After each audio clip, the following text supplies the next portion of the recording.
Hello everyone, welcome to Sneha Pipariya's channel. આજે આપણે બનાવીશું વેજ પાસ્તાની રેસિપી અને બાળકોને તો બહુ જ ભાવે છે આ પાસ્તાની રેસિપી અને ફૂલ વેજીટેબલથી ભરપૂર છે, તો હેલ્ધી પણ છે. તો મારી આ રેસિપી અંત સુધી જરૂર જુઓ અને જો મારી રેસિપી પસંદ આવે તો વિડીયોને લાઇક અને શેર જરૂરથી કરો. તો ચાલો આપણે સ્ટાર્ટ કરીએ.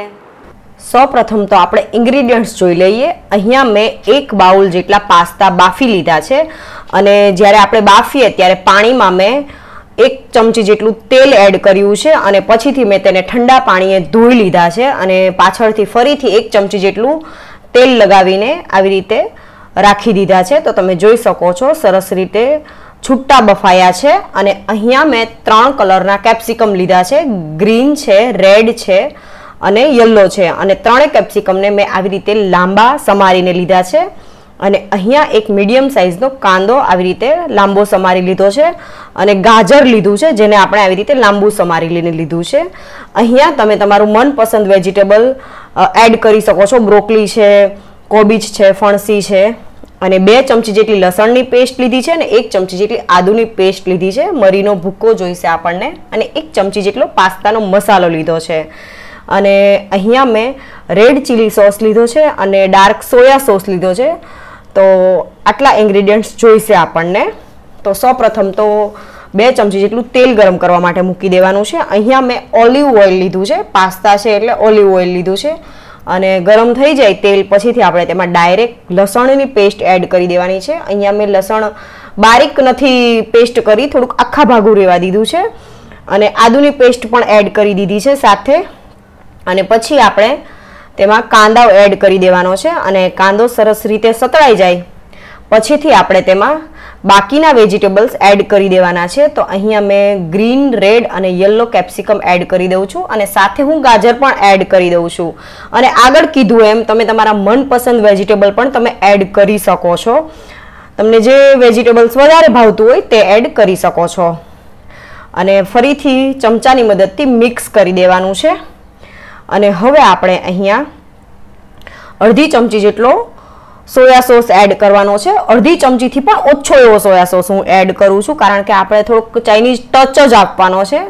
અને પછી તેમાં 1/2 ચમચી જેટલો રેડ ચીલી સોસ એડ કરવાનો છે જેનાથી પાસ્તામાં થોડીક તીખાશ આવશે.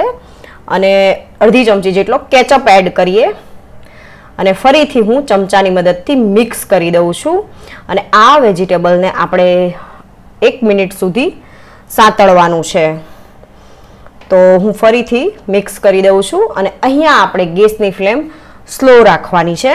અને હવે હું તેમાં ટેસ્ટ અકોર્ડિંગ મીઠું એડ કરી દઉં છું અને 1/2 ચમચી જેટલો બારીક મરીનો ભૂક્કો એડ કરી દઉં છું જેનો ટેસ્ટ બહુ સરસ આવશે. અને આ પાસ્તાની રેસિપી ઝટપટ બની જાય છે અને નાના મોટા સૌને આવડશે એવું લાગે છે મને, કારણ કે બહુ ઇઝી રેસિપી છે અને બહુ હેલ્ધી પણ છે. તો 1 મિનિટ સુધી આપણે તેને ચડવા દેવાનું છે. તો હવે આપણે તેમાં જે બાફેલા પાસ્તા છે તે એડ કરી દેવાનું છે. 1 મિનિટ થઈ ગઈ છે, વેજીટેબલ સરસ રીતે સતળાઈ ગયું છે. તો હવે હું પાસ્તા એડ કરી દઉં છું અને પાસ્તા સરસ છૂટા બફાયા છે તમે જોઈ શકો છો. તો વળી પાછું હું ટેસ્ટ અકોર્ડિંગ મીઠું એડ કરું છું અને જે પાસ્તાનો મસાલો છે તે એડ કરી દઉં છું.